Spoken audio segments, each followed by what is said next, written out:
بھی مزہ آتا. لہذا تاریخ اسلام محبتوں کی، قربانیوں کی، شہادتوں کی ایک نہ ختم ہونے والی داستان ہے. ایسے بھی شہید ہیں جنہیں کوئی جانتا نہیں، ایسے بھی ہیں جن کے نام تاریخ میں درخشندہ ہیں، لیکن وہ جس کے نام پر انہوں نے جانیں لٹائیں وہ تو سب کو جانتے.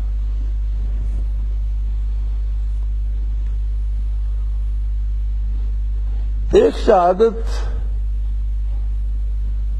بالکل الگ ہے، بالکل الگ قسم. پوری تاریخ اسلام میں مکہ مکرمہ میں شہید ہوئے مشرکین و کفار کے ہاتھوں، بدر میں شہید ہوئے کفار و مشرکین کے ہاتھوں، احد میں شہید ہوئے کفار و مشرکین کے ہاتھوں، بلاد کی فتوحات میں مسلمان شہید ہوئے اعداء اور کفار کے ہاتھوں. ہر شہادت اپنی جگہ عظیم ہے، اور ابھی تک حق و باطل کی جنگ جاری ہے. قاتل بھی موجود ہیں اور شہداء بھی موجود ہیں، اور دونوں اپنا اپنا کام دکھا رہے ہیں، اور یہ قیامت تک چلتا رہے گا.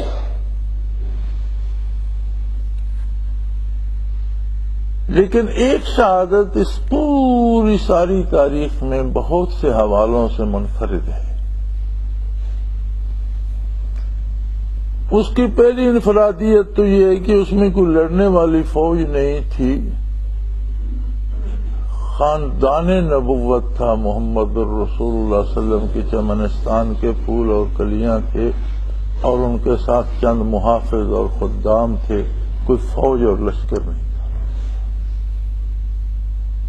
اور اسے لڑنا پڑا ایک باقاعدہ سرکاری لشکر کے ساتھ.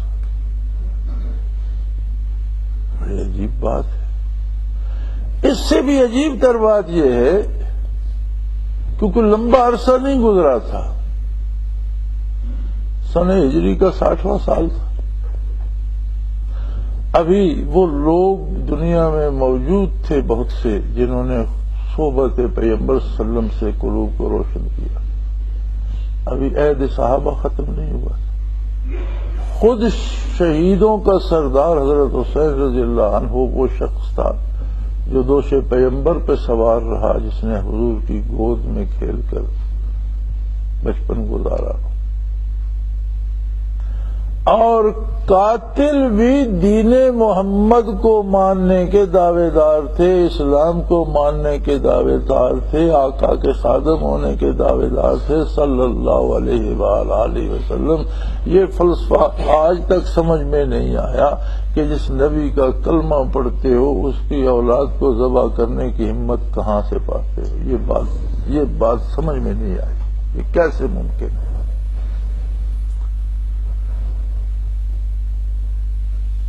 اگلے دنوں بھی ایک بات ہوئی، میں سوچ رہا تھا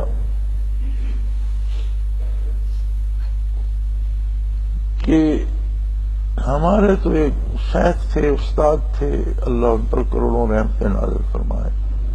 نہ وہ نبی ہیں نہ ہم ان کی امتی ہیں، وہ ہمارے استاد تھے، ہم ان کے شاگرد ہیں. میں سوچ رہا تھا کہ ہمارے پاس ایسا کوئی تصور نہیں ہے کہ ان کا کوئی ادنا سا خادم بھی ہو اور وہ ہم سے اختلاف کرے اور ہم اسے کچل کر رکھ دیں. یہ ممکن نہیں ہے. اختلاف کرے بھی تو ہم میں یہ ہمت نہیں ہے کہ ہم اسے ایذا پہنچائیں گے. ہمارے یا آپ کی اولاد ہے تو ہمارے شیخ ہیں، استاد ہیں، ان کی حضرت کی اولاد تو سلسلے میں بھی نہیں ہے، ان کے مشن میں بھی نہیں ہے. اس کے باوجود میرے پاس کوئی تصور نہیں ہے کہ ان کی نسل کے کسی فرد کو میں نقصان پہنچاؤں یا اس کی برائی سوچوں. اس سے وجود لرز جاتا ہے. یہ کون لوگ تھے جو کلمہ پڑھنے کے مدعی بھی تھے اور خاندان رسالت کو اجاڑ کے رکھ بھی دیا اور تحقیق کر دیا؟ کیسے عجیب لوگ تھے، کیا تھے؟ یہ بات کم از کم میری سمجھ میں نہیں آئی.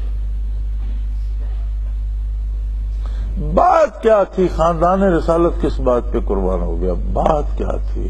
کلمہ وہی تھا، کسی نے نئی نبوت کا اعلان نہیں کیا، قرآن وہی تھا، کسی نے قرآن نہیں بدلا، نمازیں وہی تھیں، روزے وہی تھے، حج و احکام شریعت وہی تھے، سرکاری مذہب بھی اسلام تھا، حاکم خلیفہ کہلاتا تھا۔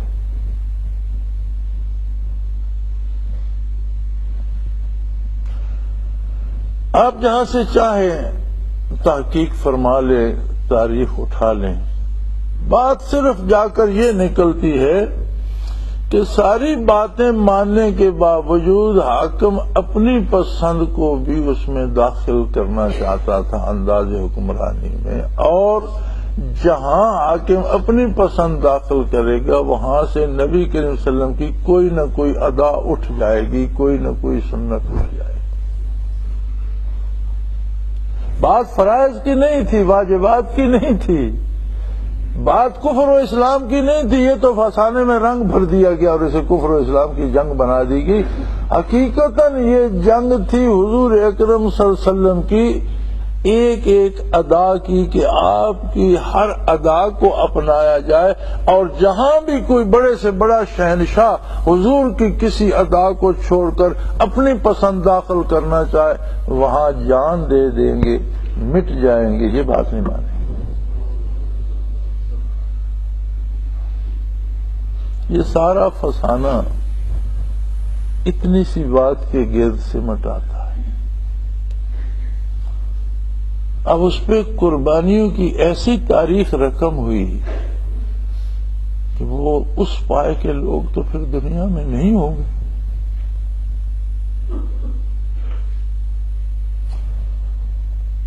نہ حسین رضی اللہ عنہ جیسا کوئی فرزند ہوگا، نہ حضرت فاطمہ جیسی کوئی بیٹی ہوگی، نہ ان کی بیٹیوں جیسی کوئی مقدس اور پردہ دار خاتون ہوگی، نہ ان کی اولاد کے پائے کا کوئی فرد دنیا میں دوبارہ پیدا ہوگا۔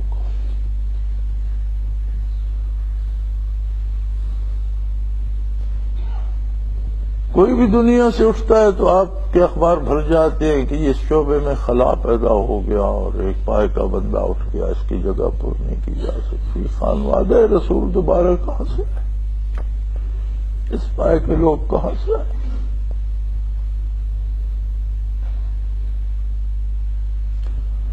اور وہ سب قربان ہو گئے اس بات پر۔ مانا کہ آپ کلمہ پڑھتے ہیں، ٹھیک ہے، مانا کہ آپ قرآن کو مانتے ہیں، ٹھیک ہے، مانا کہ آپ جہاد کر رہے ہیں، ٹھیک ہے، مانا کہ آپ فرائض کو مانتے ہیں، سارا دین مانتے ہیں، لیکن یہ چھوٹی چھوٹی باتوں میں آپ اپنی پسند کیوں داخل کرتے ہیں؟ پسند اللہ اور اللہ کے رسول کی ہے، باقی کسی کی بھی نہیں۔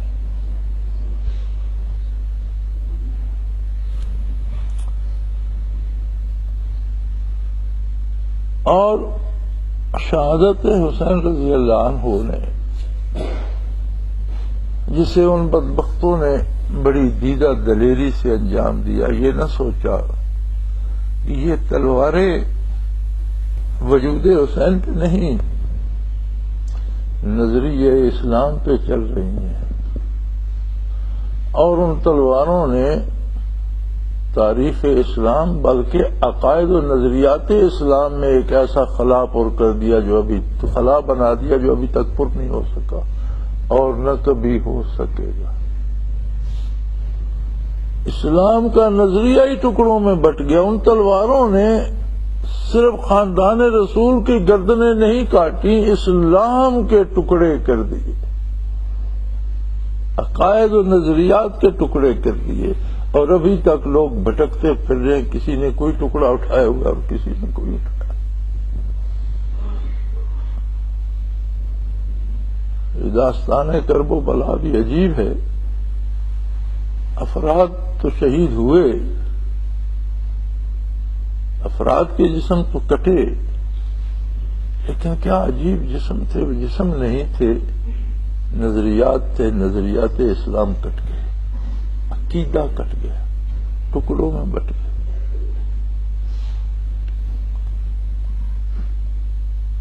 اب کوئی شور کرتا پھر رہا ہے، کوئی سینہ پیٹتا پھر رہا ہے، کوئی دیگے پکاتا پھر رہا ہے، کوئی تلاوت کرتا، کوئی پتہ نہیں جو جس کے جی میں آتا ہے وہ کر رہا ہے۔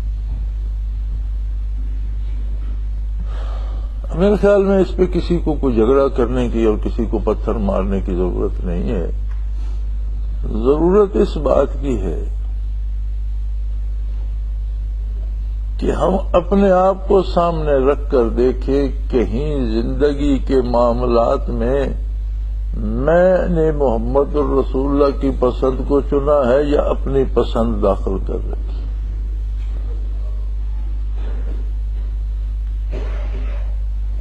اور چھوٹا سا معاملہ ہے، اگر آپ یزیدیت و حسینیت کو بانٹیں تو یزیدیت میں اتنا آتا ہے کہ بھئی کلمہ درود فاتحہ جنازہ سب ٹھیک ہے، لیکن ہم بھی کوئی حیثیت رکھتے ہیں، کچھ ہماری بات بھی اس کو بھی جگہ دی جائے۔ حسینیت یہ ہے کہ نہیں بھئی وہی ہوگا جو محمد الرسول اللہ نے فرمایا اور کیا ہے، اس کے علاوہ کچھ قابل قبول نہیں۔ تو میرے خیال میں ہر دل میں، ہر وجود میں یزیدیت بھی ہے اور حسینیت بھی، جھگڑا ہر کربلا ہر سینے میں ہے، ہر وجود میں، ہر کلمہ گو کے سینے میں کربلا ہر آن موجود ہے۔ کون حسینیت کا حق ادا کر رہا ہے اور کون یزیدیت کی حمایت کر رہا ہے، یہ اندازہ ہم خود کر سکتے ہیں۔ میرا اندازہ آپ نہیں کر سکتے، آپ کا میں نہیں کر سکتا۔ تو گلی میں دوسروں کو پتھر مارنے کی بجائے اپنے اندر کی کربلا کو دیکھو اور خود کو تلاش کرو کہ تم کس لشکر میں ہو۔ اگر تو ہم بھی رسومات ہی کی پیروی کر رہے ہیں اور سنت رسول کو چھوڑ رہے ہیں، لوگوں نے تو اب یزید تو معاملات میں دخل اندازی کرتا تھا، لوگوں نے تو عبادات میں بھی اپنی پسند اپنا لیا، رسول اللہ صلی اللہ علیہ وسلم کی پسند کو چھوڑ دیا ہے۔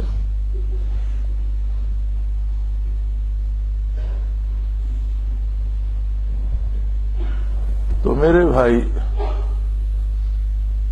اس مبارک مہینے سے اسلامی سال کی ابتدا ہوتی ہے، اور یہ ابتدا میں بندے کو کھڑا کر کے اسے بتاتا ہے کہ دیکھ تیرے اندر بھی کربلا ہے، حق و باطل کا ایک معرکہ بپا ہے، تیرے اندر بھی خیال آتا ہے کہ اپنی پسند سے جو چاہوں کروں، تجھے بھی ایک آواز آتی ہے کہ تیری یہ حیثیت نہیں ہے، یہ مقام محمد الرسول اللہ کو سزاوار ہے کہ جو ان کی پسند ہے وہ کیا جائے۔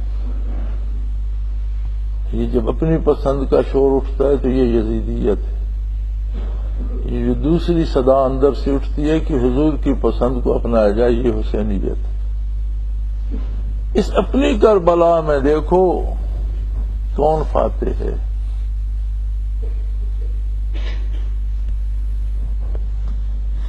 اگر ہم اس طرف آ جائیں تو شاید یہ محرم پہ فوج کو نہ آنا پڑے، پولیس کو تکلیف نہ کرنا پڑے، لڑائی جھگڑے نہ ہوں، لوگ مارے نہ جائیں، گھر نہ جلائے جائیں،